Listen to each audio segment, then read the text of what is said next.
Hello, everybody, and we're doing a fantastic show here on Tuesday night. I'm Chris Heidel, along with Steve Zulich and our good friend George Bashera from Shakedown Thunder. We're going to be talking some good college football playoff. This came out on the ESPN airways, and we got a big show lineup for you coming up here in a short minute.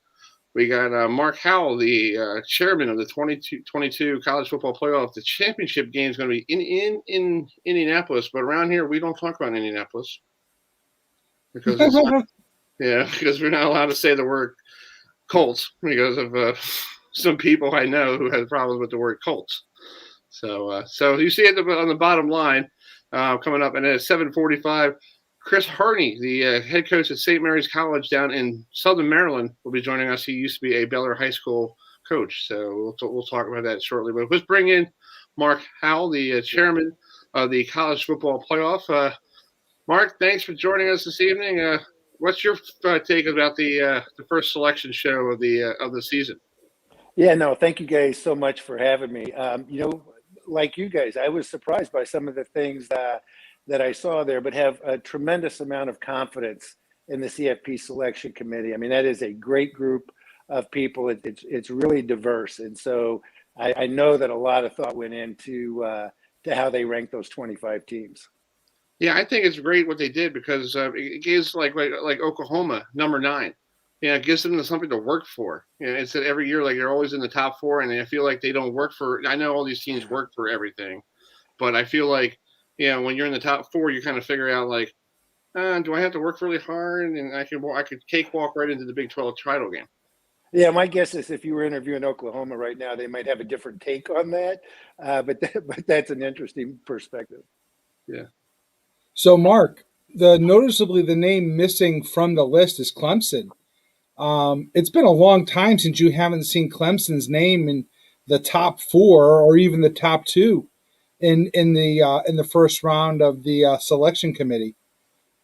Yeah, I mean that's one of the beautiful things about college football. You know, these kids are there 4 or 5 years. They transition and move out. You lose a great player like Trevor Lawrence, it has an oversized impact on your team. But Clemson is a phenomenal program, incredibly well coached, and so they may be in a little bit of a rebuilding period, but I would not count Clemson out as we move forward. Exactly. Steve, I forgot to bring in our new broadcast partner tonight, Steve Zulich, filling in for Ewan McCreeve. Steve, what do you think about this? Your first time looking at it tonight. What did you think about the CFP? I was actually kind of surprised about that for the rankings that they gave everybody because although I don't follow a whole lot of college football like a lot of people, but I am a fan of Alabama, so kind of knowing they'd be up there somewhere in the top 5, just didn't know where. But it is surprising not to see Clemson up there. Yeah, I think it's really interesting with not having Clemson, and you got Wake Forest as the highest ACC school right now, and and they don't have the strength of schedule near Cincinnati. So that's pretty interesting that they need to beat a Clemson team in 2 weeks to maybe go to the ACC championship game. Right, Mark? Yeah, I mean, being the host of the Indianapolis, being the chairman of the Indianapolis host committee, I need to walk pretty gingerly around the work of the CFP selection committee. But we're early. We're only 2/3 of the way through the season. We've got conference championships.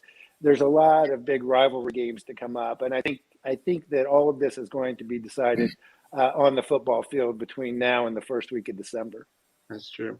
Well, Mark, let's talk about you guys have some good events started out. There's only one event I saw on the website. You got the 5K. I think I'm going to start running right now to get ready for that. I might pass out by the time. Yeah, George is shaking his head, and Steve's back here going, you might need to bring the CPR with him, to get me from not passing out. But just you'll be passing out at 50 yards.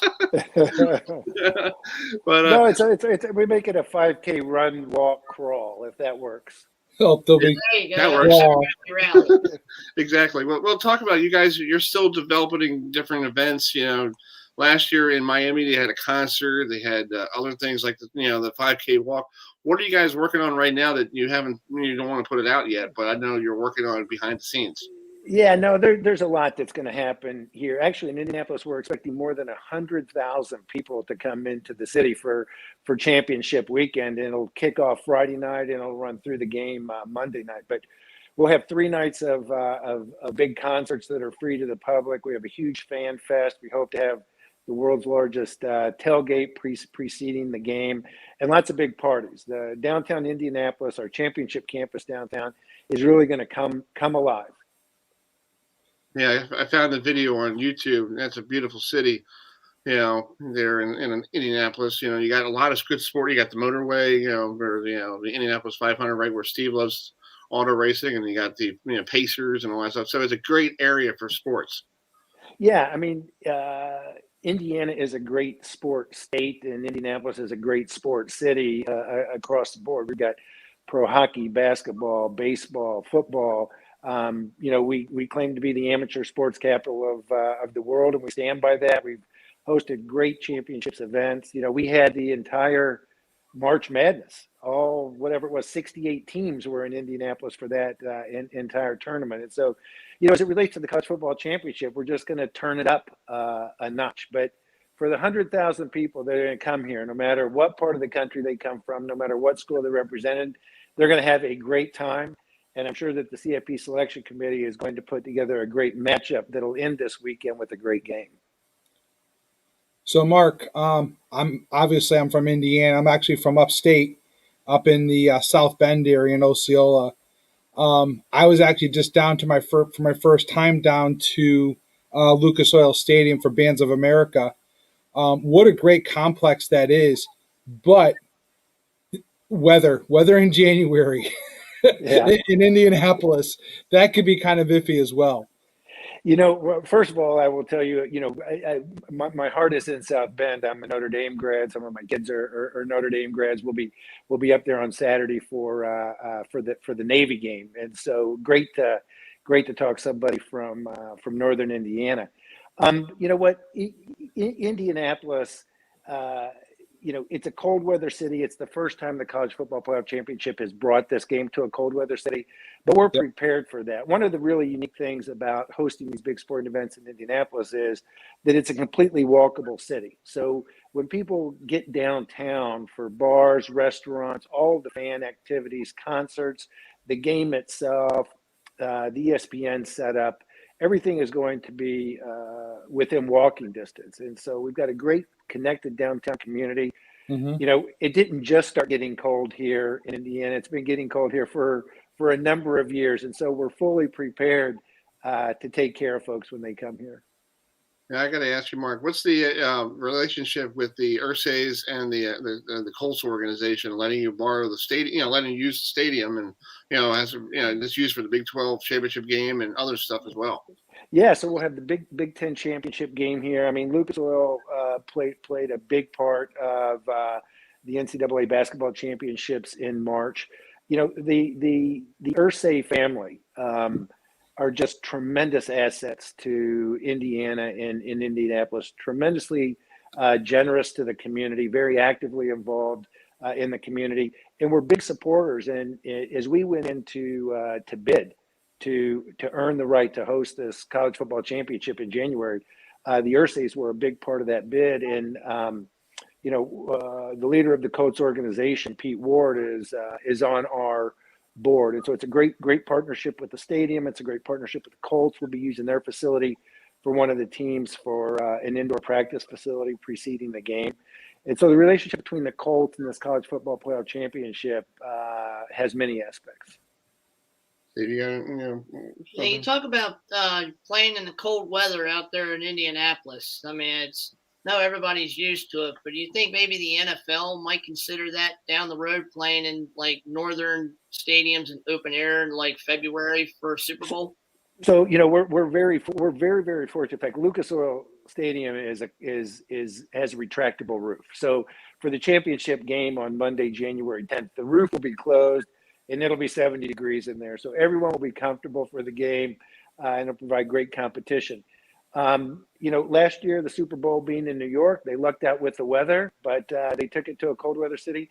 And Indianapolis hosted the Super Bowl in 2012. and the fans had a great time. It was a tremendous game. And I think it was our success with the Super Bowl in 2012 that gave the CEFP leadership the confidence to bring this game to Indianapolis. Yeah, it is. It's a great city, like or like you said, you had the Super Bowl there, and the Giants and Patriots, and I think that's Eli who knocked off Tom Brady for the second time. So I guess Eli, who talked about it the other night on the show, but the Manning family has accomplished both of the brothers have accomplished great things in Indianapolis. Exactly. Well, Mark, thanks so much for coming on tonight. Where can people go to if they want to get tickets and get ready to find some flights? Because I found some cheap flights right now, but with the flight airlines and all that stuff is going to go up and up after the holidays. Yeah. So if you go to our website, all the events, all the activities, it's Indy Football 2022. Okay, let me write that down. Indy. And Mark, I know a great band from Northern Indiana that would love to play the national anthem. Okay. Just send me over an email and I'll put it in the queue. Excellent. That works. Okay. All right, Mark, awesome. Thanks so much. Enjoy the rest of your week. Okay. Thanks, guys. All right. See you, Mark. Thank you. See you. Yeah, I think that's the website, indiesfootball2022.com. I think I have it wrong, but we'll bring it out later in the rest of the show. But thanks for Mark Howell, the chairman of the 22 college football playoff, the Indianapolis host committee. So it's very cool to have him on the program. I'm Chris Heidel. You know that gentleman right there, George Bachera, and Steve Zulich filling in for Ewan McCreef, who is probably fishing or probably finding something to do today. Yeah. George, Steve, you got to understand. We use Ewan as the funny sticks guy because he can't follow up on it, and he's not here to follow himself on it, try to get himself. But we always kid around. Like I put on the bottom line one time ago, George is from Indiana and Ewan is somewhere in the Tampa metro area. And he got all angry. Jeez. Well, let's talk about the college football playoff. What is your take on the let's look at the ACC right now. You got 3 teams in the ACC, in the top 25, and normally you have some team called Clemson in there. How weird is it this year not having a Tiger team or anybody who's like that dominant, they have for years? Don't count them out next year. That's for damn sure after this one. Yeah, that was regrouping. The big surprise, I'll be honest with you, is Wake Forest. Their strength of schedule is not there. Sometimes it is what it is at this point in time. Mm-hmm. Their schedule is just not very strong. Yeah, well, Notre Dame right now is their only losses to the number 6 team in the college football playoff rankings right now. Right. And Cincinnati, I personally think should be sitting at number 3. I'm pretty sure. I got to say, these the new committee members for the college football playoff. I think I want to say what Kirk Herbstreit said. I got to applaud them because they actually make it sound like now you got something to work at. Because I feel the last couple of years, I know I made that comment to Mark, but I feel like every year you got Clemson who basically just like this has to show up, blow somebody out, and then they're in Charlotte, and then they blow somebody out of Charlotte, and they're in the ACC in the college football playoff. This year, Wake Forest has to work at it. They got to knock off North Carolina, but North Carolina's game this weekend, it's a non-conference game. It doesn't count. Because the story goes, I found out a couple of years ago, North Carolina and Wake Forest used to play every year before they got all the expansion and all that stuff. And they haven't played each other in, 4 or 5 years. So both schools went to the ACC and said, we would like to schedule North Carolina and Wake Forest. And the ACC people are like, well, we don't have any room. He goes, well, we're going to schedule it as a non-conference game. So technically, it does not count towards the conference record. Yeah. Strange. Yeah, I know. I'm sitting there the other day when I saw that. I'm like, what? Yeah. So you're telling me the tiger over there is not a tiger with those stripes. Right. That's what they're saying. It's a non-conference game. It doesn't even affect their standings. So North Carolina could blow out Wake Forest, and it'll be a non-conference loss. Okay, let's move on. Okay, I'm just telling you. Yeah. I don't know, how do these rules, how this makes no sense. I know. It's like Notre Dame scheduling a game against Florida State, and now it's an independent game. It used to be it was a conference game last year. Now it's a non-conference game, and this year I'm thinking, so is Notre Dame still part of the ACC? No, they're not. But I looked at the ranking, the schedule and the standings. I'm like, was Notre Dame in the Coastal Division last year? Were they in the Atlantic? They were. I think they were in the Atlantic Division last year. Okay, I was just trying to figure out, like, how the heck did they play each other? Yeah. Play each other twice. Exactly. Yeah. So, and then you got the other four, the top four. You got Georgia, Alabama. Georgia, yes, Georgia has that great defense. They could, they it's not the '85 Bears, but they're doing a great job, containing, Kentucky, and what they did to Florida last week was kind of like manhandling the Gators. I need to play Ewan McCreath for a second. What was Georgia's chances, the odds of making the college football playoffs at the beginning of the season? That's because even when we had their media guy on, their beat writer, he was like, Georgia, is a big question mark, and here they are, number one in the college football playoff ranking. Right, exactly, and it's like you're sitting there going, you're trying to figure out how the heck did he got there. And I remember that conversation we had with the guy there. He was saying, we don't know what Georgia team is going to show up this year. And what did we say? They will beat Clemson. We said that to him. Yep. We said that to him, and they beat Clemson, and they beat them pretty heavily. Well, I was coach there. We were waiting for Coach to log back in. Coach Harding from St. Mary's College, I guess he had a hiccup there. But anyway, let's and then you got the number 5, Ohio State and Cincinnati. I think that should have been switched. I think Cincinnati should have been 5, and Ohio State should be 6, because Ohio State, yes, you lost to Oregon, but you don't play anybody, you haven't played anybody yet in the Big Ten. It's the old, we got to keep Ohio State in the talk. Yeah. You know what I'm saying? You got to keep Ohio State in the talk, and that's all that they're doing. Yeah. Is putting them there at number 5. Mm-hmm. Alabama should not be at number 2 either. No. The loss that they had, no, sorry, I'm not buying it. Yeah. What do you think? Cincinnati had a quality win against Notre Dame. Mm-hmm. Okay. I think that Cincinnati has a better strength of schedule than Alabama. But we'll talk more about this later. Let's bring in the head coach of St. Mary's College down there in the beautiful Southern Maryland. Beautiful. It is beautiful down there. I went down there a couple of times to drive down there and played and all that stuff. Chris Harney there, the head coach of the Seahawks. Coach, first of all, congratulations. You were at Baylor High School when I graduated in 1999. Go Bobcats. Yeah. So I'd like to ask you that question. How did you turn a Bobcat program that really stunk when I was there at school? That's a great question. It starts with me getting rid of all the seniors, which wasn't a very popular move at the time when I got there. Worst part about it was a couple of the seniors I got rid of. I kept their younger brothers as freshmen and started them. And that group of freshmen was a really special group. Miguel Negron, Randy Jones, Brandon Roddick. I mean, they were ballers. I mean, just put it bluntly, those guys were gym rats. And, usually gym rats ended up at Calvert Hall. At that time, John Carroll wasn't what it is today. They were kind of, you didn't go there to play basketball. You went there for football at that time.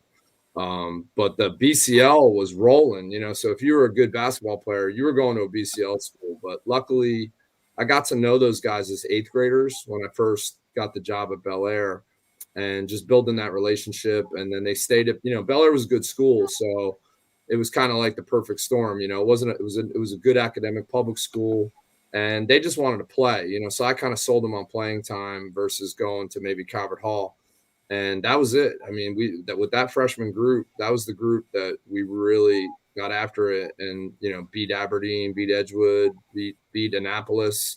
It was an incredible team, and it was a special group. Like I said, as those guys stayed together for those 4 years, it was fun. And then after that, you know, when they left, that was it. It was kind of a dip again.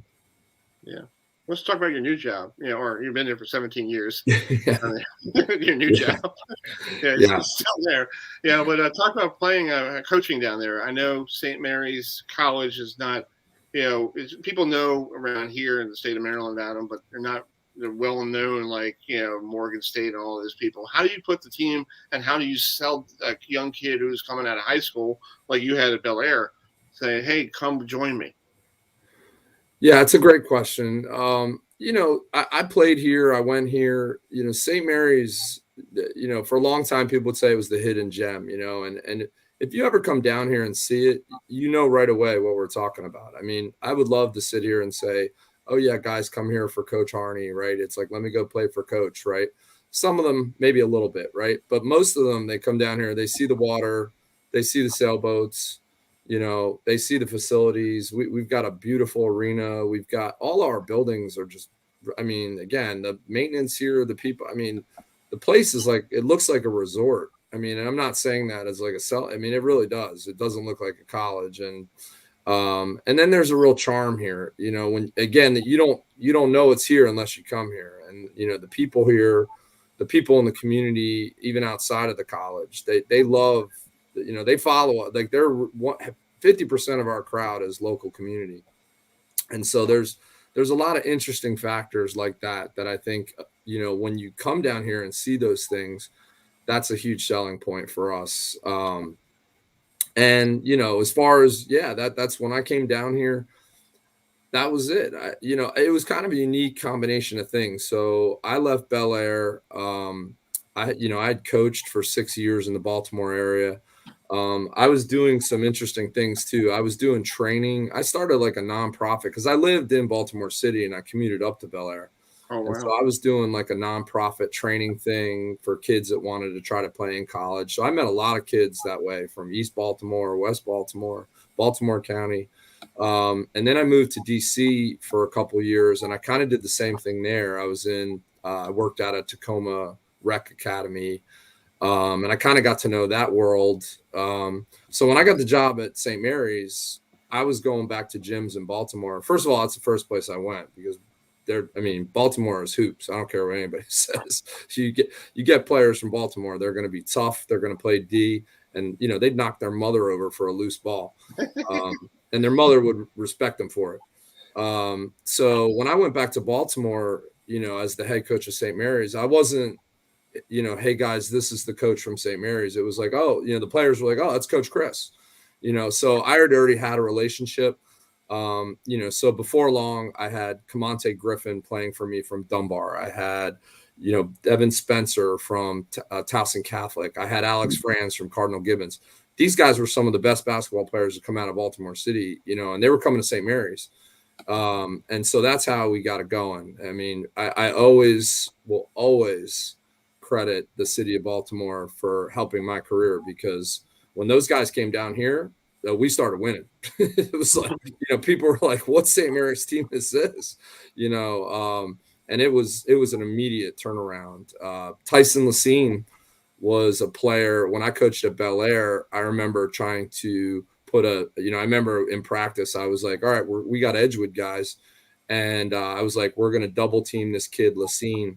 And, you know, my defense was so amazing that game that, you know, Tyson had 52 points. So, you know, that right there, I mean, he was unbelievable. And then I always kept a good relationship with him. He had worked my camps and stuff, and he ended up going to Delaware State, and things fell through there. And I remember calling him up, and I was just like, what are you doing now? You know, and he was like, I'm bagging groceries at the Weiss, you know, taking classes at Harper Community College. And he was Harper County Player of the Year, you know, and I'm like, let me tell you a little bit about a school on the water, you know, and he came down here, and I mean, he put up numbers for us. So it was that prior relationships that really boosted my career early here. I mean, as much as I'd love to tell you all these great X's and O's, I mean, I had, my players were amazing. And so we started winning, and then that carried over to the other counties, Montgomery, and pretty soon, because we were a state school, we were offering a good package for in-state kids. And that was kind of the really the formula that where it all kind of came together, if that makes sense. So just kind of like I said, those prior relationships, the Baltimore players really got us rolling in the win column. And then, once we started winning, I was able to recruit a lot better in like Frederick and Montgomery County and places like that, because people want to go where you're winning. But it's a good school. This is a really good academic school. It's a beautiful campus. It's a great small college atmosphere. It's got a lot going for it. So that's why I've been here. I've had people say, why don't you go for this job, or why don't you go there? And I'm like, have you ever been here? This, like, if you come down here, you'd see why I've been here so long. So sometimes it's just home, right, Coach? Yeah, absolutely. And let me tell you, it's not all rosy. I go to the supermarket, and let me tell you, the locals here, they take their basketball serious, right? I mean, I'm trying to get groceries for my family, and I got guys coming up to me, and they're like, "You should have played zone against Christopher Newport," and I'm like, "Hey, buddy." I've never heard of those fans before. Never heard those fans before. Yeah, they get into me. They're fun though. They're good guys. Yep. So, Coach, let's talk about your bigs. You have a junior, 7-foot Jake Foley, and 6'8" Albert Scott as a senior. Let's talk about those two guys, and then looks like you're trying to build the height in for when these guys move on in their, to their next time in the college after college. So I'll start with just the chaos of what you just said. So we played a COVID season last year, right? So Albert's graduated. Jack actually would be a senior this year. He came in the first week of school, got COVID, and is now redshirted, like medical leave, basically. So he's gone. Wow. Albert. Oh, wow. Yeah, Albert was a 4.0 computer science major. Yep. Unbelievable kid. I remember when we sat down and talked about him maybe playing another year, I kind of chuckled. I said, Albert, you have a 4.0 and you're a computer science major. You have like 30 job offers right now. I said, go make some money. You don't have to play another year. So yeah, Albert's heading into the workforce. Jack is going to hopefully come back to us in January when the second semester starts. I have 11 freshmen right now.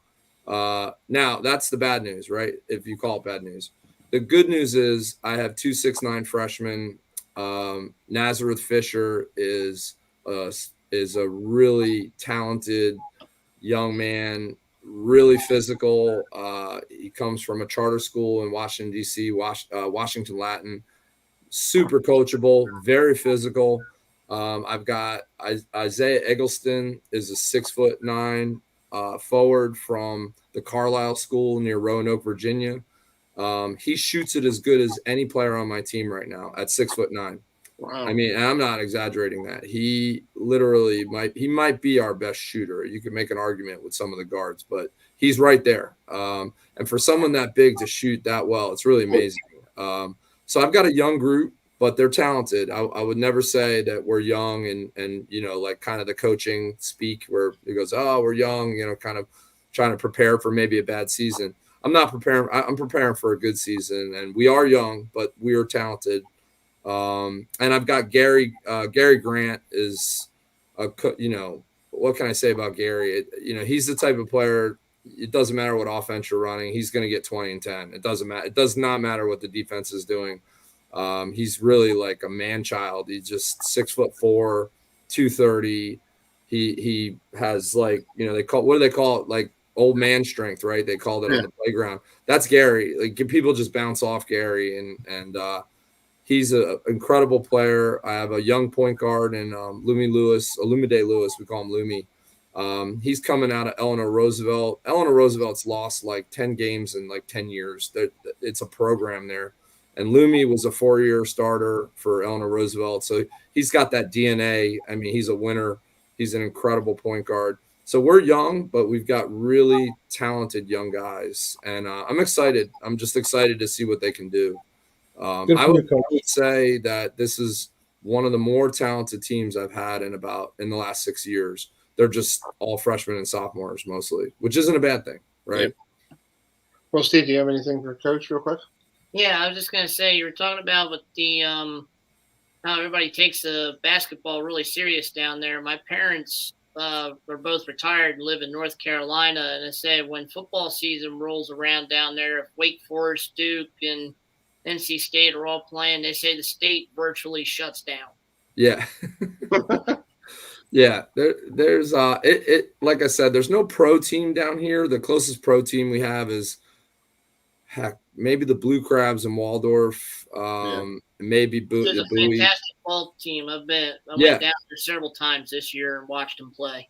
Yeah, but so they're an hour north still towards DC, right? So we're just we're like that unique location where, I mean, fortunately for us, right, we're kind of the show, and we don't have football either.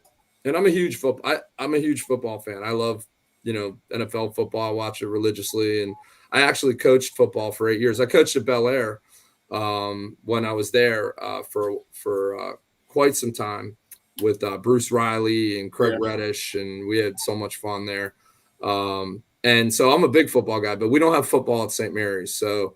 As far as like indoor sports and winter, we're it. And it's really great for my guys and anyone when you come to our home games. It's the first thing people say. They go, man, you guys get some crowd here. And I'm like, yeah, this is like we're the Saturday ticket. And it's a lot of fun. It's a lot of fun. Yeah. Do you guys have a hockey program down there? We do not. No, we do not have hockey. We have field hockey. Who's pretty good. And they're number one seed in the conference going into the playoffs right now. A great coach and a great program. So it's fun. Like I said, I mean, if I'll say this, like, you're either looking for two things, right? When you're coming out of high school, you're looking for a small college to play, unless you're like a big time, scholarship athlete, right? But you're looking for that small college to go play and that small college feel with like kind of, and or you're looking for the big school, right? And you're going to the big school, and those kind of things. And I think for a small college, we just have a lot to offer. We really, it's a beautiful campus, good academics. And, like I said, as far as men's basketball go, we got that great community connection where we get that crowd. And, again, if you're going to go play college basketball, you definitely want the crowd, right? So, I really enjoy it being here. Obviously, I've been here 17 years, and I love calling this place home. And when, like I said, when teams come play us, it's the first thing that the coaches will say. They'll say, "Man, you guys got a great atmosphere here," and I'm proud. I'm proud to be part of that. But like I said, it's not me. It's the crowd. It's the community here. So it's the reason why I've stayed here so long. Yeah, well, Coach, thanks for joining us, and you'll see his press conference in what the meat section or the deli counter. Listen, I challenge you guys to come down here. You go to Linda's Diner for breakfast. You walk in there. First of all, you're going to get some sass from the servers, but and the breakfast is incredible there. After you leave there, just go down to Courtney's Seafood right on the water. Some of the best seafood you'll ever have, best Maryland crab soup you'll ever have in your life. They serve there at Courtney's, and I could go on and on. There's so many little mom and pop places down here that just like, you get it feels like a home cooked meal, and then the conversations you have, you just walk out feeling good about the world. There's good people here. That's kind of the charm that you get down in this area, and I love it. I love it. Coach, how far are you from Ellicott City? We are about an hour and 40 minutes. Okay. And I know that because one of my former players, Mike Smelkinson, is the head coach at Howard Community College. Okay. Unbelievable coach, done a great job with that program. So Mike and I talk pretty like every other day, but I try to get up there to see him a lot. He and I are close, and he's Mr. Howard County. I always kind of joke there. He was a heck of a player at Long Reach, and he's just done amazing things at Howard. So that's how I know Ellicott City well. Well, I'll check you out when I come down to see my brother in Ellicott City. Okay. Yeah, come on down. Listen, we've got food. We've got some charm down here. We got some good hoops. All the things you need. All right, Coach. We'll talk to you down the road, and good luck next week against Morgan State. Appreciate that. Don't forget your mayor is our St. Mary's alum. Let's not forget that either. Brandon Scott. He's a Seahawk. Oh, let's see. We didn't know that. We learned that. Oh, yeah. St. Mary's College grad. Yep. Nice. Yeah.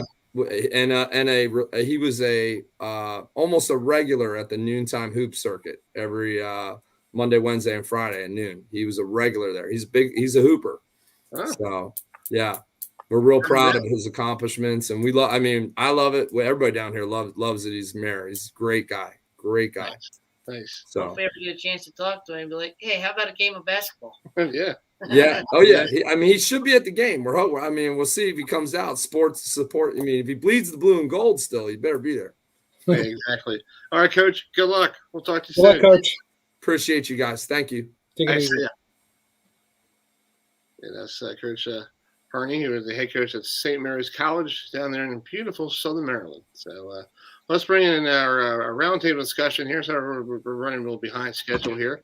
We have Anthony Dasher, who covers the Dogs of Georgia, and we got a good friend, Landon Barrett, who we had on the week of the Notre Dame game. And first of all, let's talk to Lander here. How was your trip to South Bend? It was a great trip. Drove about 4.5 hour drive. Obviously, it was nice to see a Bearcat victory, and good weekend. Nice. So let's talk about the college football playoff here. You guys probably watched it on TV. What do you think about it in the first installment? Let's start with Anthony. Okay. Go ahead, Anthony. Yeah, no problem. Yeah, it was really no surprise that Georgia, was the picked as the number one team for the year they're having. I guess some of the biggest surprise of how some of the other teams kind of shook down. Cincinnati being left out of the top four, and Oklahoma being number 8 were a couple of them that really jumped out to me. Landon, go ahead. Yeah, like Anthony said, Georgia number 1 was no surprise. And I think where I started being concerned about the Bearcats ranking was when I saw Oklahoma get put at 8.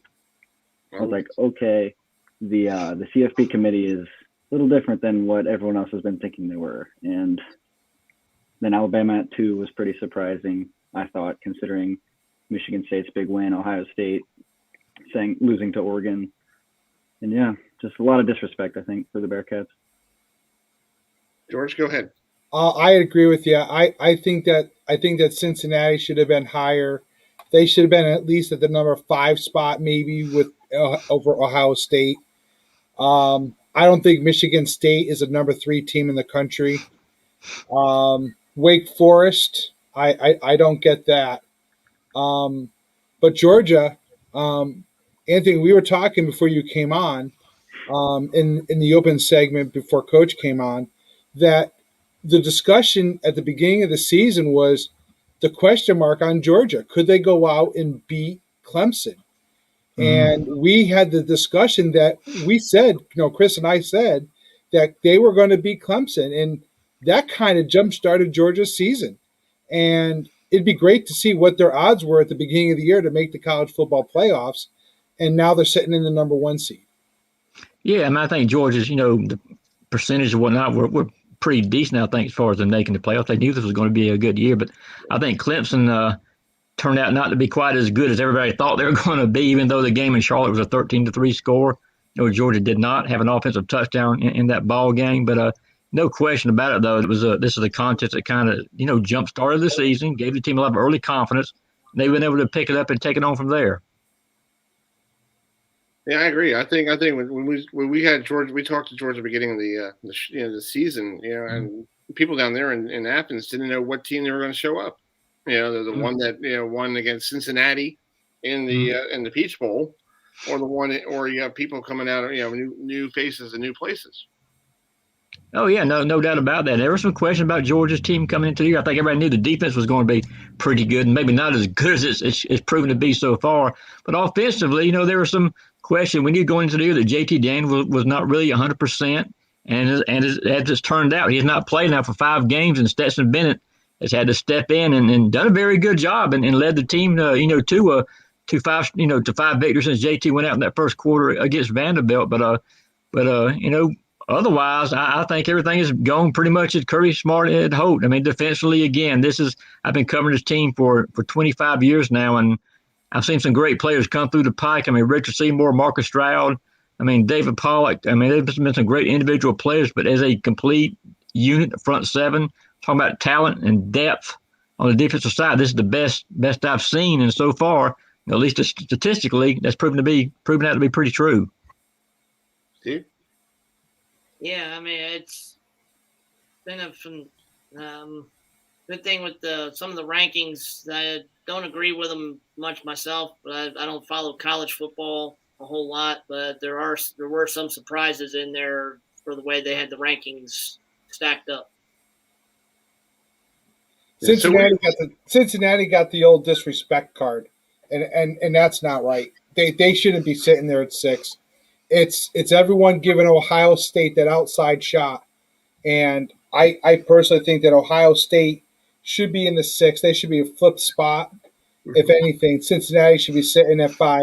Michigan does not deserve to be sitting at 7. No. That's a slap in the face of Cincinnati for them to be 6 and Michigan being 7. Well, let me ask a question to you guys here.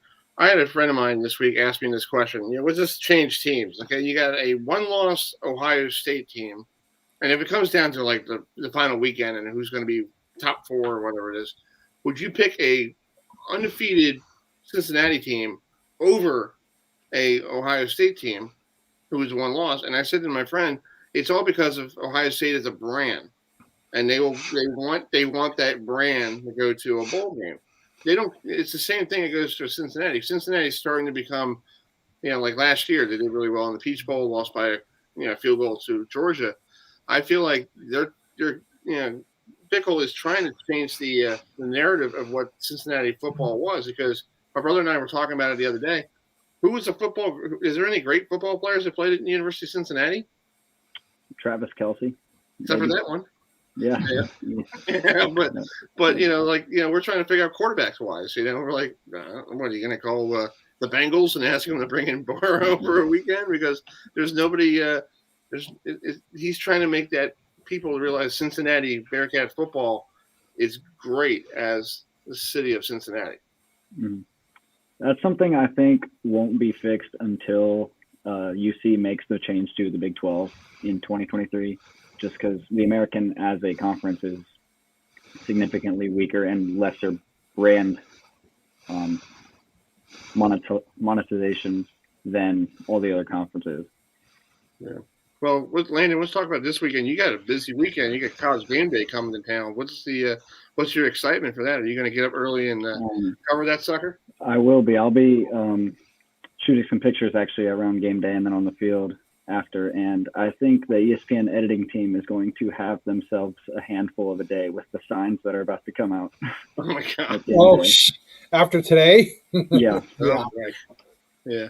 Let's talk to Anthony here. Anthony, you guys are going to take on Missouri, and I think Missouri should stay home and just play Nintendo football because you're a 37.5-point favorite. This was yesterday. Yeah. So this is going to be this is not a game they want to be on the SEC network. Yeah, I'm glad this game is going to be at noon, first of all, for a number of reasons. Mainly because you look at Missouri defensive stats, and I think they may be the worst team in the country in rush defense right now, giving up like 280 yards per game. So this one, expecting this one to be over pretty quickly, and that's good for me. I can get my stories done, get home, and watch some football myself later that night. But Georgia, again, they've got 4 games to go. They got Tennessee next week in Knoxville. That if Georgia's going to stumble, I don't think they're going to lose to Tennessee, but Tennessee could probably give them maybe more trouble than, and I think they will. And the others, 3 teams they're going to play: Missouri, Charleston Southern, or Georgia Tech. Those games will be over by the first 5-10 minutes, in my opinion. But Georgia's in a pretty good position as far as the playoffs go. I mean, even if they go to the SEC title game undefeated, I think even if they lost to Alabama, they're still going to get in. So that's why I think, Cincinnati probably needs, like they said on TV today, probably needs to root for Georgia to run the table, beat Alabama, because I don't think Alabama's going to get in with 2 losses. I know they're number 2 in this first poll, but I do not see them, making the playoffs if they lose to UGA in that contest. And that's going to help Cincinnati, I think, maybe at least get one more step up the ladder if they can continue to win. Exactly. Well, final thoughts. Steve, what's your final thought on this whole college football playoff? What do you think you want to see this weekend? I know you haven't really spent time with it, but what do you like to see for next week at this time?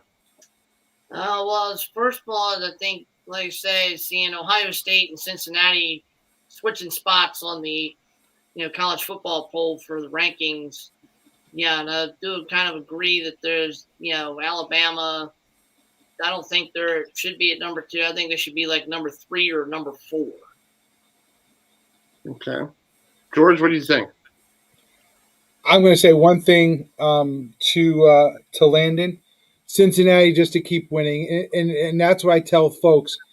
You have to hold destiny in your hands. You have to just win, and that's all. That's all that this comes down to. Notre Dame still has that chance of getting in if they just continue to win, but it's harder for Notre Dame to get in this year because of the schedule. So they got to have the style points. But I think Cincinnati's got good quality wins. One loss, it is what it is. But they need to make the case. Cincinnati can get in. They just got to win. Yeah. And Anthony, I think one thing is, this weekend against LSU, if Alabama stumbles, Jimbo is ready to go to Atlanta for the first time.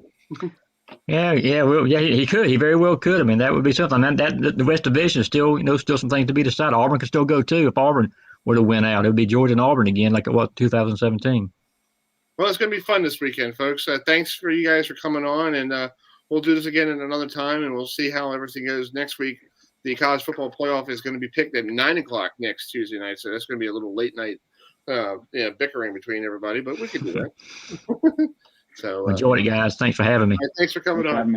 All right, guys. Take it easy, guys. See ya. Yeah. All right, that was our good friend Anthony, Anthony Dasher, the managing editor from GeorgiaSports.com, and Landon Barrett, who does a great job on the sidelines with the cameras for the University of Cincinnati. But George, my debate back to University of Cincinnati, my brother Will and I were talking about who is besides Kelsey, who's the guy that you see on like when you go to Alabama, Joe Namath went to Alabama.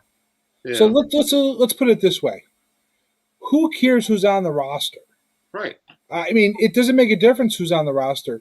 When you start looking through the NFL and you start looking at who's out there right now and who's performing, I always say 5-star and 4-star athletes are overrated because it's all about performance. And 8 times out of 10, they're failing at the college level.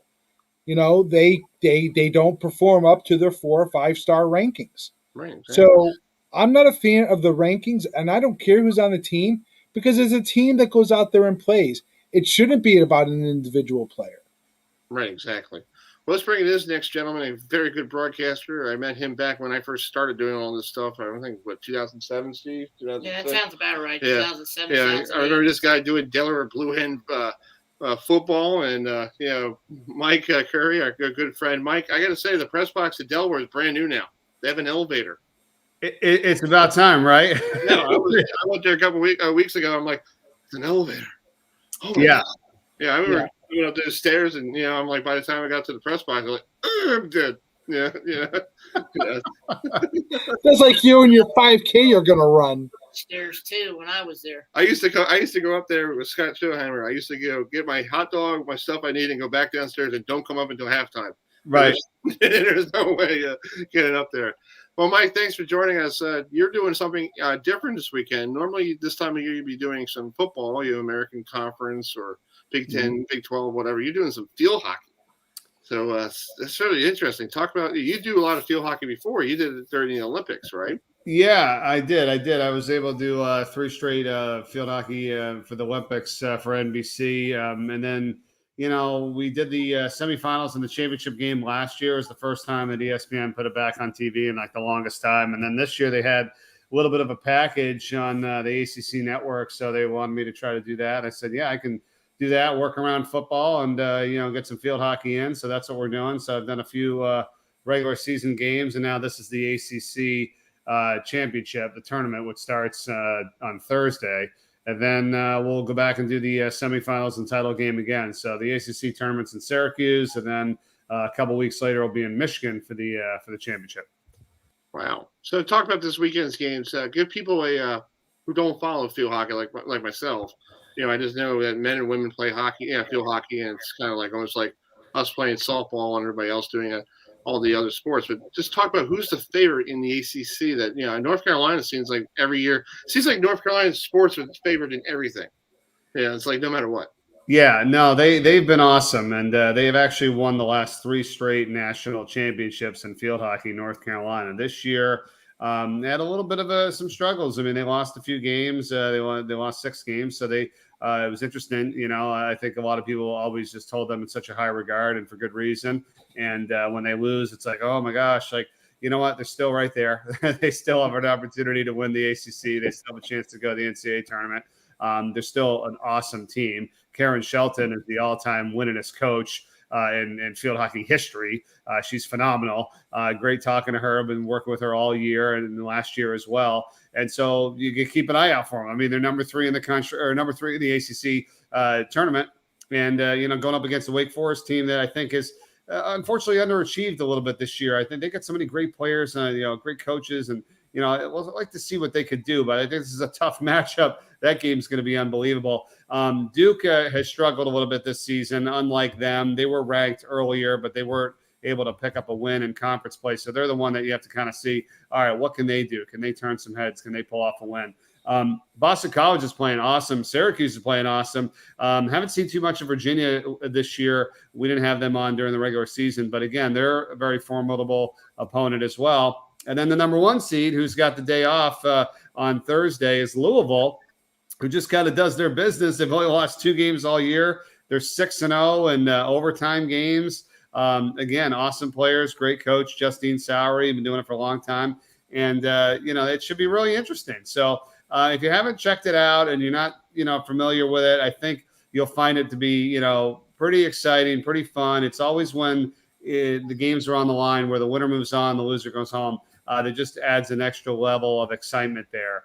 And we'll do our best, of course, telling you about what the rules are and what's happening. But the games are quick. They're like an hour and 25 minutes, hour and a half. We got no timeouts, 10-minute halftime. I mean, it flies by. So you're not going to be sitting there for 3 hours, 45 minutes, 4 hours like college football waiting to see what happens.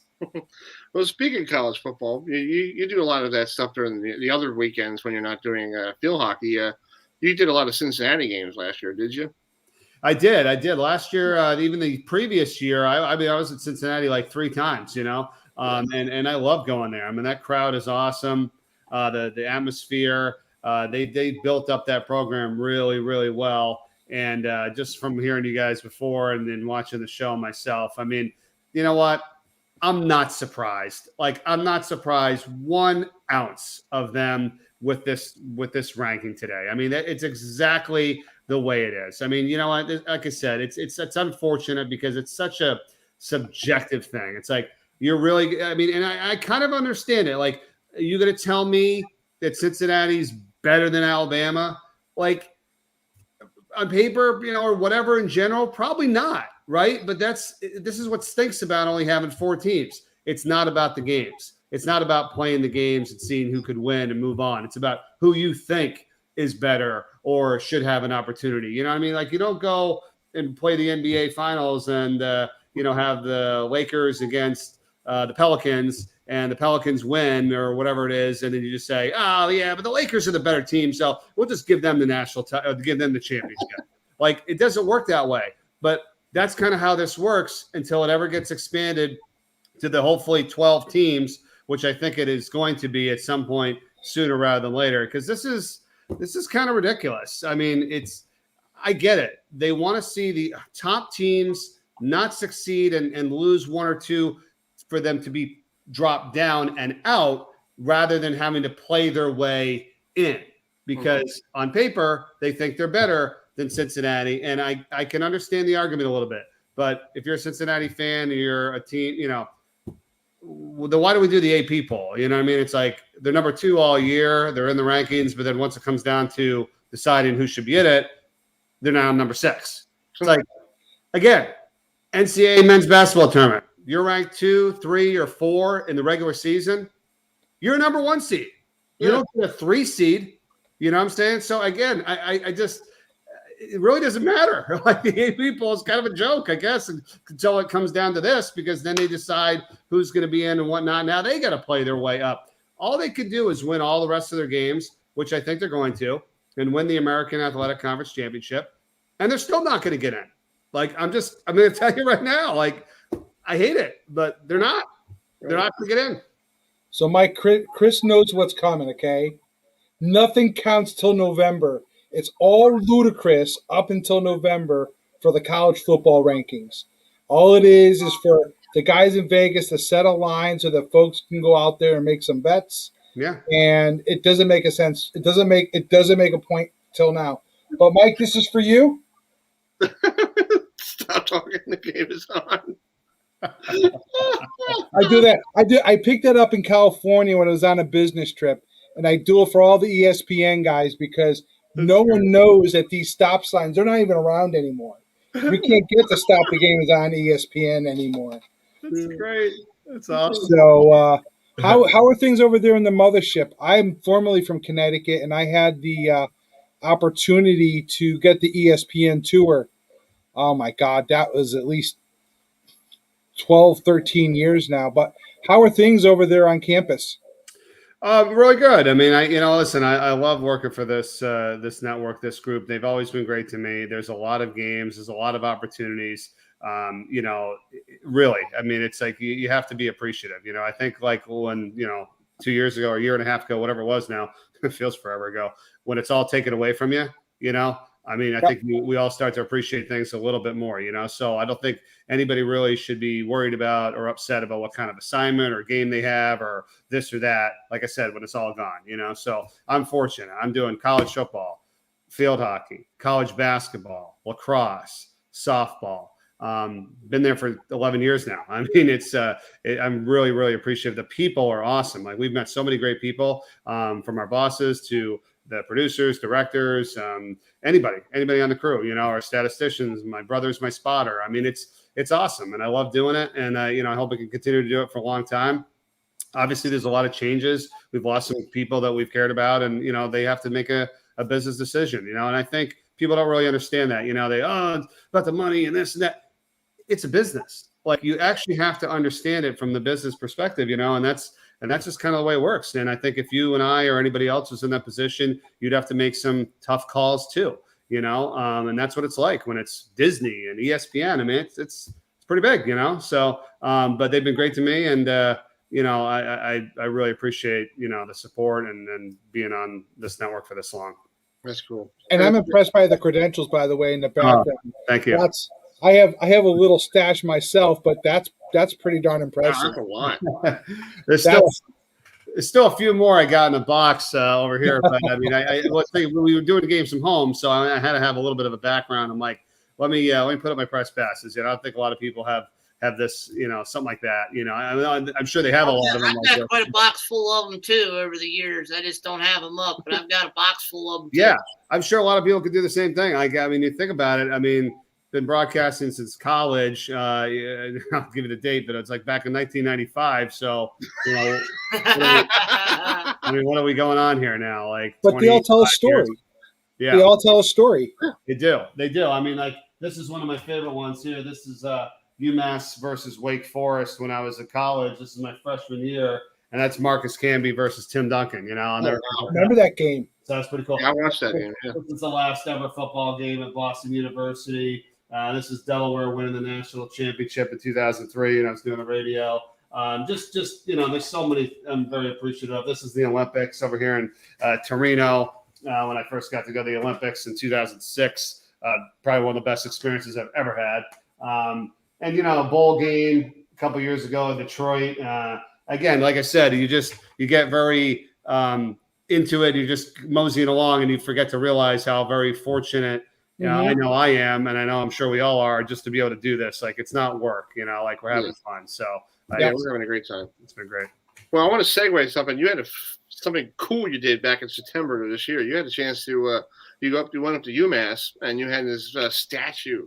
Yeah. It was unveiled. So what was it like being with Dr. J and Karpari and all those people? It must have been pretty cool. It was awesome. I mean, it was so I was up there for the Hall of Fame induction ceremony. Wow, this is great. You guys are awesome having all this footage and stuff. This is you got a good guy right here that does all the prep before we've been. That's unbelievable. Wow, thank you. Yeah, that was that's us. I'm introducing. There's John Calipari, Marcus Camby, Dr. J, and then the two ladies on the left for Jack Lehman, his wife and daughter.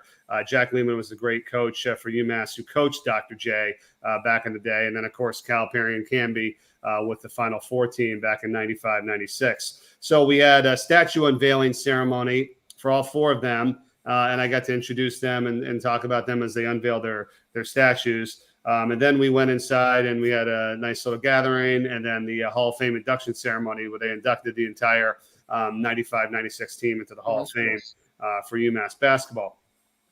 So everybody there, everybody except one player came back. We got a chance to talk to everybody. It was super special because all you could think about and feel was what it felt like when I was there and during that time period, and it'll just never be replicated. I mean, there's no cell phones. Everything just meant a little bit more, like that's all we would care about is the next game and pick up the paper and, go get our tickets and then run down into the Mullen Center to watch the games. And I mean, it was pretty impressive. Like the team was ranked literally like in the bottom 10 in the nation, before Calipari got there.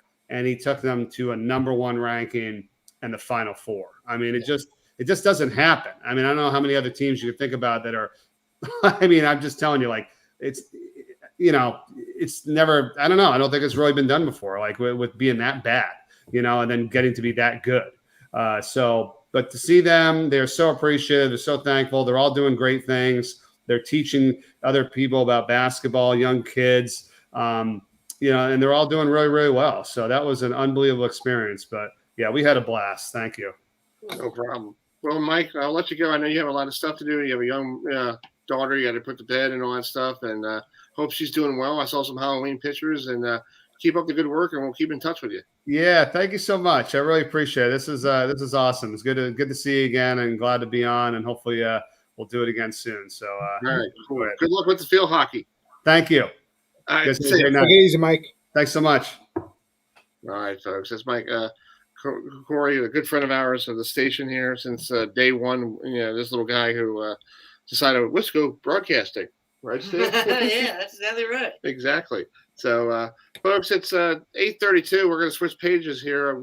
This is not Sunday Night Football. We weren't thinking of this. Okay, I didn't think he was going to bring it. I was bringing it in because this weekend the Minnesota Vikings roll into M&T Bank Stadium and take on Axel Jackson and the Mark Jackson and the Baltimore Ravens. And this gentleman is actually from this area. Let's bring it in. Andrew DePaula there. Hey, Andrew, how you doing? And welcome home for the weekend. That's pretty good. Hey, guys. Thank you. Thanks for having me. Yeah, so talk about your journey. I was reading about you. You went to Hereford High School and, and you went to Rutgers. You had some good times. You were the third-string quarterback, and then now you're in Minnesota playing with the Vikings and all that stuff. So just talk about your whole life. How much time do we have? Oh, wow. Go ahead. I mean, it's been a wild ride, I'll admit. I started off at Hereford High School in northern Baltimore County, as I'm sure you guys are aware. Quarterback there, went to 2 state championships, winning 1. Then, I went to Rutgers as a preferred walk-on. I think third-string quarterback was being a little generous. Didn't see the field as a quarterback, but I switched to receiver. My 4th year, played receiver, and then the end of my 4th year, our long snapper tears his ACL, I believe on a PAT. Anyway, I'm the only guy that really could do it at the time, so I hopped in there and did it for the last, I think, 2 or 3 games my 4th year, and then my 5th year, I was just the long snapper for that whole season. Had a meeting with my head coach, Greg Schiano, who said, I could give it a shot and had a real chance of making it in the NFL as a snapper if I really worked on it. So that's what I did. And 4 or 5 teams later, here we are playing for the Minnesota Vikings and about to come back to Baltimore to play the Ravens. Yeah, I found footage from when you were at Rutgers. You guys were taking on the number 2 team in the country at the time, South Florida. Folks, they were number 2 back when he was in college. I'm like, what? I had to do one of these. Like, are you crazy? You and your South Florida, I tell you. No, it's true. And I got to ask you, how did you throw this pass here? This is really great. It's like you rolled out actually, so. Yeah, so I remember the play call. It's called Razor, and we said if we got stopped on the next third down, we were going to call it and run it. So I was like, okay, so I'm getting ready. My palms are sweaty. I'm nervous, and then we convert on the third down. So I'm like, all right, well, there it was. I guess that's over. So the next third down after that, no one had said anything, and I'm running out on the field because we're going to kick a field goal because we stopped. We got stopped, and my coach is calling Razor, and I'm like, oh no, that's the fake. Like, that's the throw. This is it. So I really didn't even have a chance to be nervous. I just kind of ran out on the field, called it, and then right before I snapped it, their Mike linebackers calling out fake. So I'm like, man, how's this guy know it's a fake? So, I got the snap. I'm rolling out. I see the guy at my feet, and I'm thinking, I just can't go down with the ball. Like, I just have to throw it. And I saw Kevin Brock, our tight end, had a step on the guy. I just lofted it up for him. He's 6'5", 6'6". I knew I put it up high enough. He was going to be the only guy to get it, and he did the rest. That must be an exciting moment in your life, right? Yeah, it was wild. I'll never forget my roommate, my best friend, Kevin Malice, was like one of the first guys to come out and congratulate me. And he was our starting will linebacker at the time, and it was neat. It was really cool. George, go ahead.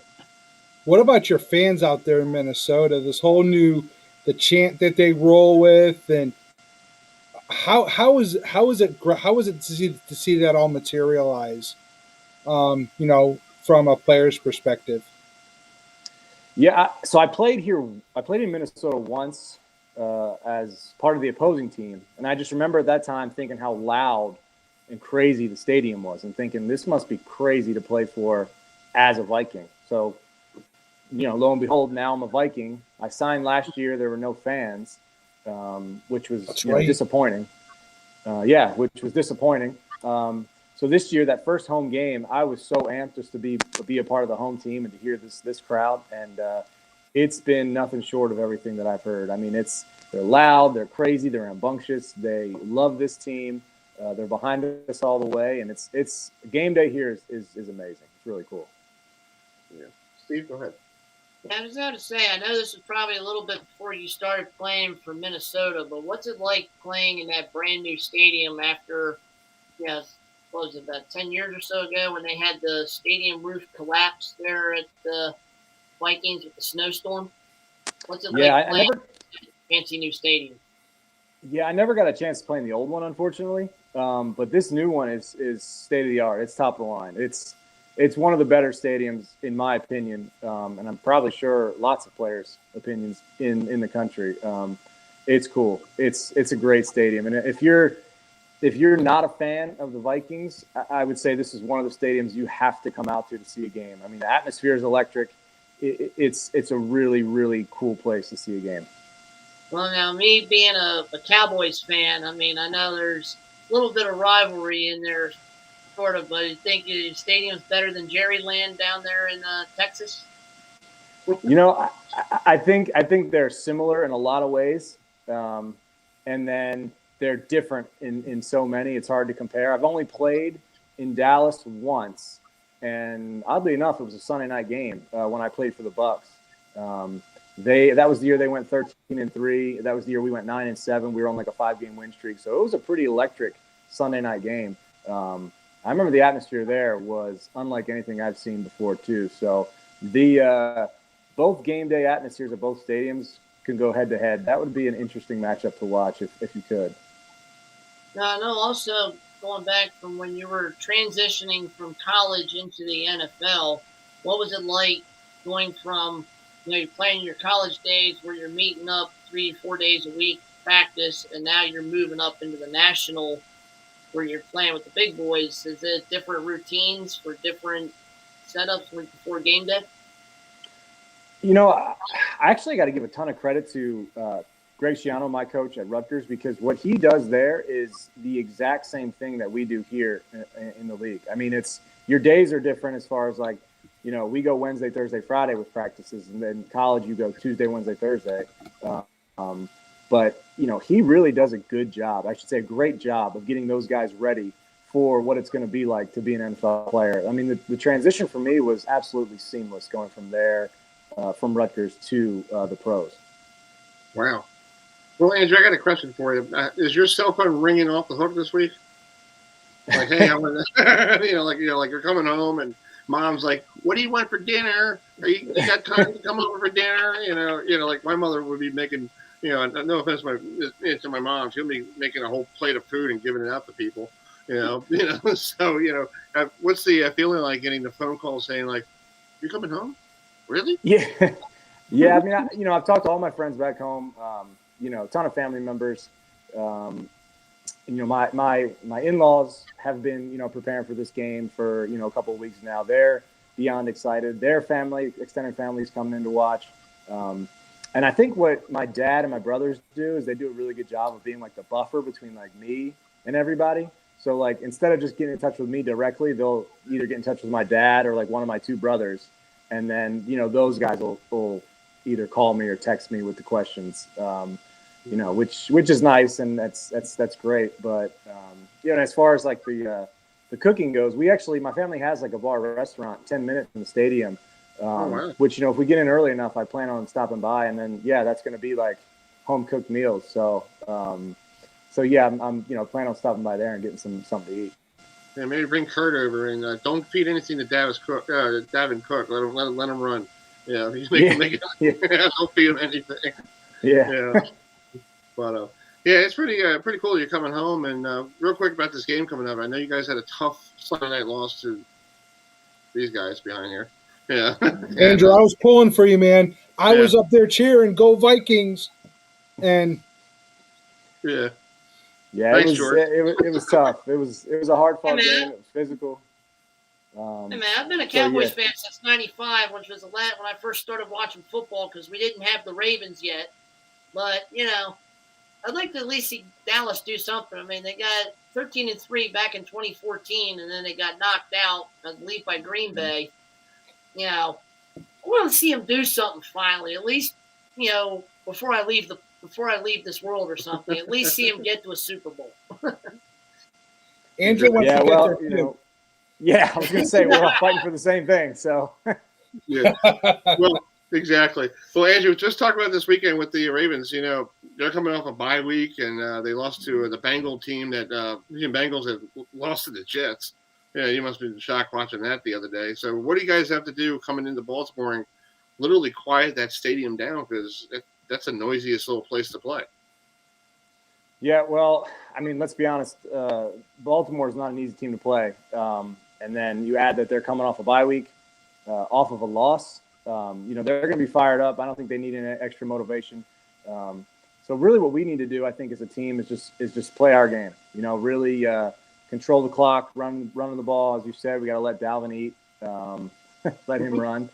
And, Kirk does a great job of game management. He's got to continue to do that. And I think if we just play our game and do what we do well, I think we'll have a, really good shot against these guys. That's cool. Bold prediction, Chris. Bold prediction from this guy right here. Yeah. Vikings go in and they beat the Ravens. I like it. I like that. I like that. Yeah, I think it's any given Sunday. Any given Sunday. That's what in the NFL. You never know. You can quiet down that crowd, or we got some people who I know go tailgating and buy stayed at the tailgate party for the rest of the day. So, Andrew, thank you so much, and safe travels back to Baltimore. And hopefully this weekend it's not too cold out. I know you're so used to Minnesota weather, but it's probably going to be the same weather you've probably seen there. And good luck on the flight here, and good luck on Sunday, 1:00 on Fox. Yeah, thanks a lot, guys. I really appreciate it. All right, man. Talk to you soon. All right. See ya. That was very cool, folks. And Andrew DePola, who long snapper from right down the road here in Sparks, Maryland. It's 8:44 here on a Tuesday. Thanks for joining us. The usual suspect, but we have a new one, Steve Zolich, filling in for Ewan McCreef, who's probably be fishing or doing something we don't know what he's doing. Getting a snack. Probably getting a snack right now. He's like, it's 8:45. It's time for a bathroom break. But anyway. You know what, Chris? Good for you getting a professional football player on this show. I found good for you. Yeah, I was doing some research, and I'm like, you know something? I can't go to Ravens practices. How about I bring NFL to me? That's why. Yeah, Chris, a small outfit like this, getting a professional football player on, dude, that's kudos. Yeah. That's good. That's good stuff right there. And I called the PR guy from the Minnesota Vikings this morning, making sure that Andrew got the link, because when those PR people in the NFL, I got it. I passed it on to them, and they're not there. Then you've done that. Yeah. Yeah. And the guy goes, "Oh, Andrew's all set, ready to go. Thank you so much." He was like thanking me. I'm like, "Am I ESPN?" Dude, that's awesome. You know what? And you're not even Deportes. No, I'm not Deportes. Well, let's switch gears here. 8:45, 8:46 right now. Big news out of college football. Looks like the James Madison Dukes are on their way out of the CAA to a brand new conference. Maybe. Interesting. Let's bring in Shane Menden, who does a great job with Greg Medea down there in Harrisonburg. So, Shane, talk about what's going on down there. I know the Board of Visitors last week for JMU met, and they said, we'd like to go to the Sun Belt. But what is the process for the Dukes to get to that new conference? Yeah, you mentioned it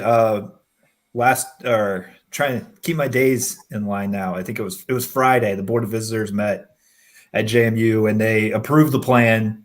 So the university is now officially on board. They've got to take it to Richmond this Friday. I'll be heading over to Richmond for a special session of the General Assembly where the Intercollegiate Athletic Commission for the Virginia General Assembly will then everyone assumes will approve the plan then, and they'll be officially cleared to move up from FCS to FBS, and then they can switch conferences to the Sun Belt.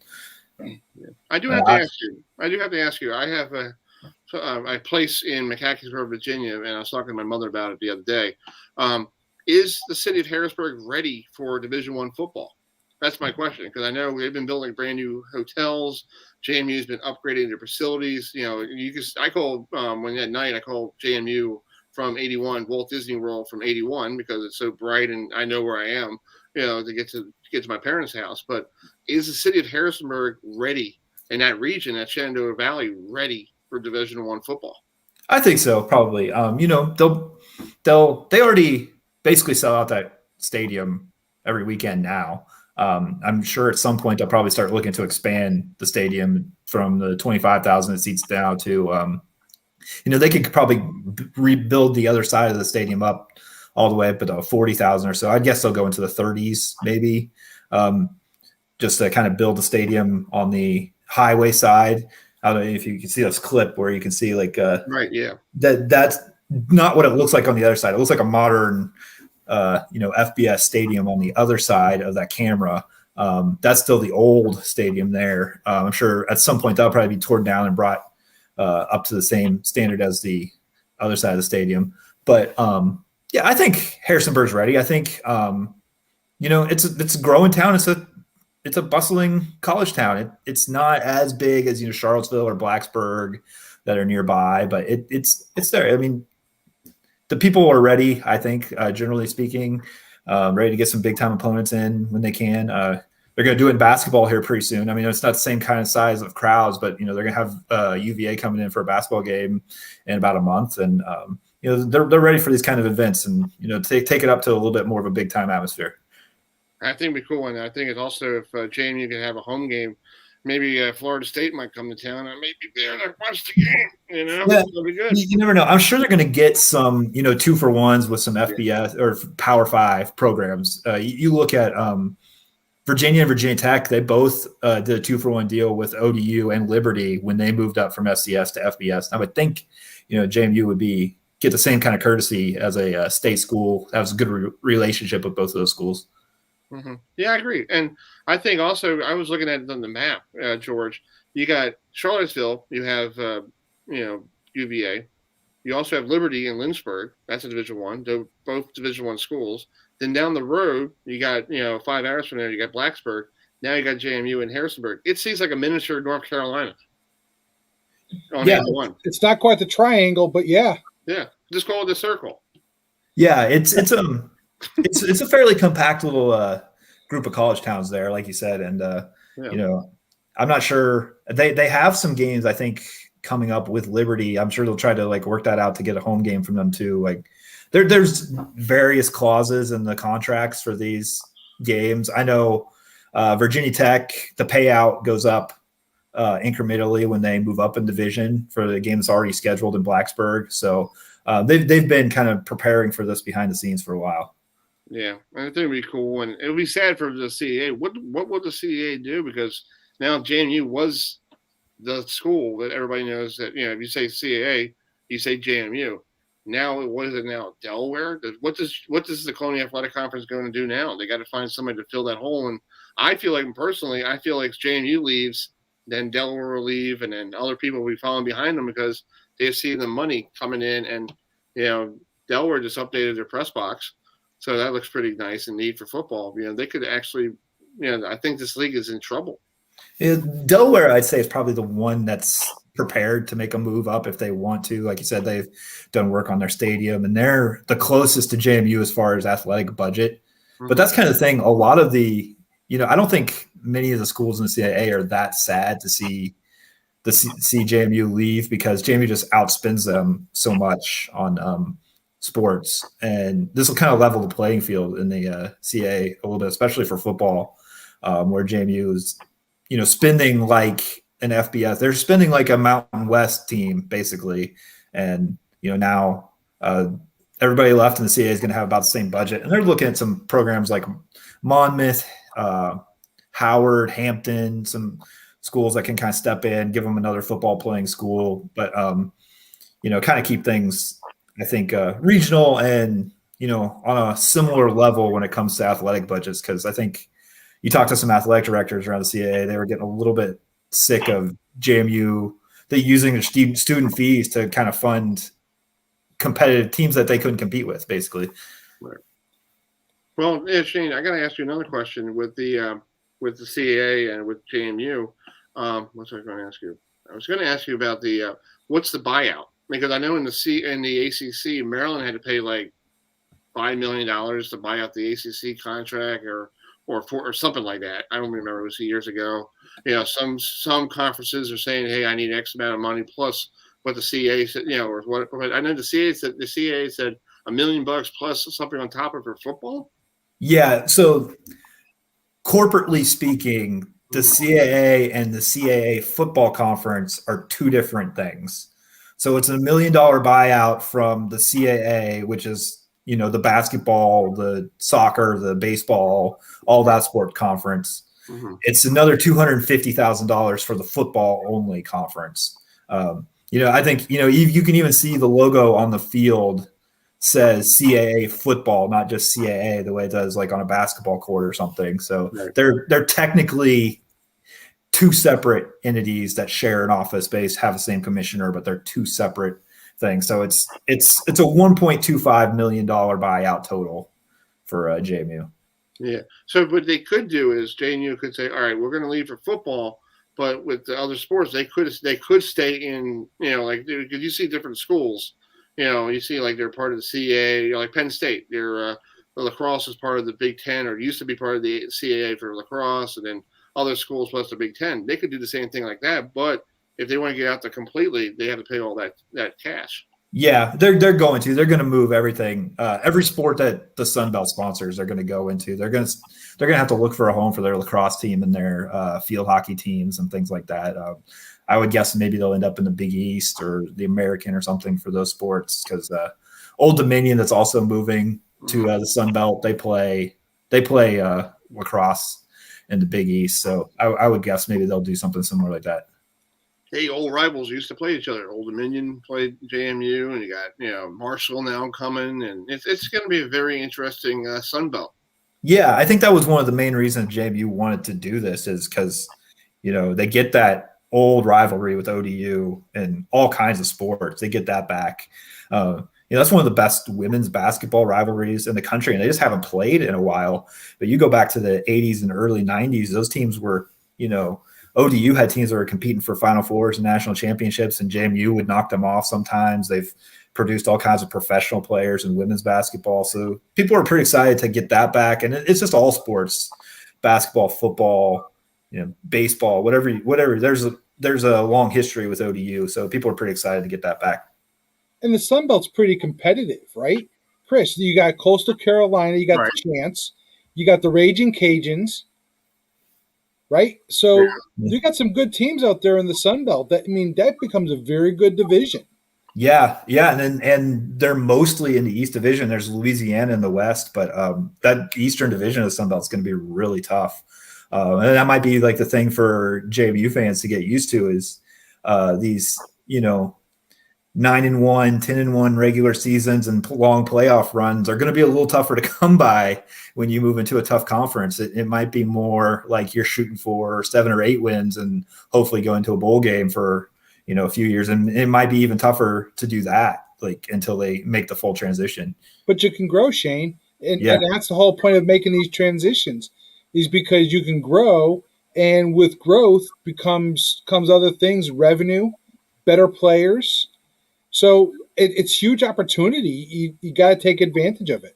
Yeah, and they're going to be getting exposure on ESPN. You see Sun Belt regular season games on ESPN. There was the big Appalachian State Coastal Carolina game a couple of weeks ago. Got pretty good ratings. Those weeknight games, people are interested in those. And right now for JMU, their regular season games are just kind of a non-event. People are showing up still, but they're not quite selling. There's some empty seats and people are leaving at halftime, going back to their tailgates or whatever. I think they're looking forward to some real competitive regular season games because right now they're just sort of been checked out until the playoffs begin. Something can happen. You can have college game day. Again. Yeah, well, that's part of, I think, what helped them get to this point was not making the jump 10 years ago. They built things up even more. They got college game day twice during that period. And you might note that the current Sun Belt commissioner, Keith Gill, was the athletic director at Richmond when Richmond came to Harrisonburg for a college game day Saturday. And, he said at the time, that's worth $3 million just for our school. I think they said it was worth $8 million for JMU, just all that publicity from hosting college game day. So I think, you kind of had to look at that connection. That it's not so surprising that Keith Gill was pretty high on bringing JMU into the Sun Belt because he's seen that kind of atmosphere there firsthand. Well, I'm trying to get Commissioner Gill on the program in the future because I like to talk to him about this because he's literally turning a Sun Belt conference into a brand new Power Five, and the Conference USA is like, what happened? Why did everybody leave? It's like that conference used to be great with Louisville and Cincinnati was in there. And it's like, now it's like, gone. Yeah. It used to be pretty close to what you consider a major conference in football and basketball. And it's just, it's been through so many different phases over the past couple decades. It's kind of crazy to see what's happened to this Conference USA. Yeah. Well, Shane, keep up the good work. Steve, do you have anything to chime in before we go? No. All right. Well, Shane, keep up the good work and safe trips to Richmond on Friday. Hope the weather is nice for you to travel from the mountains to Richmond, and hopefully we'll read your Twitter handle and we'll see what the Friday afternoon brings. All right. Thanks, guys. All right, man. Thanks. Thanks, Shane. All right. Shane Menden, who covers JMU for the Daily Record down there in Harrisonburg. But, thinking about it, first I was sad that they got to go, but looking at the bright side is that's also going to help Massanutten property. Where I have skiing because no, I'm being serious because now everybody will see Massanutten and okay, we'll go to Massanutten and ski on Saturday, but before that we'll go see a basketball game and then go to Massanutten on Saturday and ski down the slope, and that's going to bring a lot of money generating to that Shenandoah area. There's nothing wrong with that, man. No, It's all about the local economy. Let's remember that, okay? No, exactly. This area up here suffered last year when the fans were not allowed here. They will tell you a Notre Dame weekend brings in $4 to $5 million in revenue to the area. So imagine JMU getting into the Division One, and what that'll do for them. And then you have a likes of ESPN, and you get some bigger schools in there. I agree. And Notre Dame will pay to play James Madison. Oh, they'll play to pay JMU. I think I could see in the future. Remember, JMU used to play these like region. Yeah, JMU a couple years ago played West Virginia in a neutral site at RFK Stadium. Yeah, not RFK, FedEx Field. Yep. I feel like they're going to do that from now on. JMU is going to schedule home games at FedEx Field because you can bring everybody there and you could see Notre Dame and James Madison go at it. Absolutely, 100%. Yeah, or Maryland take on JMU, or somebody like, JMU wants to play with Alabama. Bring Nick Saban in his coffin to FedEx Field, and we'll see how JMU play again, because you see it, Steve, when they play Alabama, everybody's like, oh, we could play Alabama, and in like the first 5 minutes, hey, we're up 14-7, and then all of a sudden Alabama goes, I'm done with you now. Have a great day. Did you have fun? you had fun for a couple first quarter, and then and Nick Saban finds like some old guy from the stands that needs an eligibility left and throws 5 touchdowns, and he's part of the Heisman Trophy voting. Right? Exactly. Well, guys, thanks so much for coming on tonight. A special. We're going to do this every Tuesday.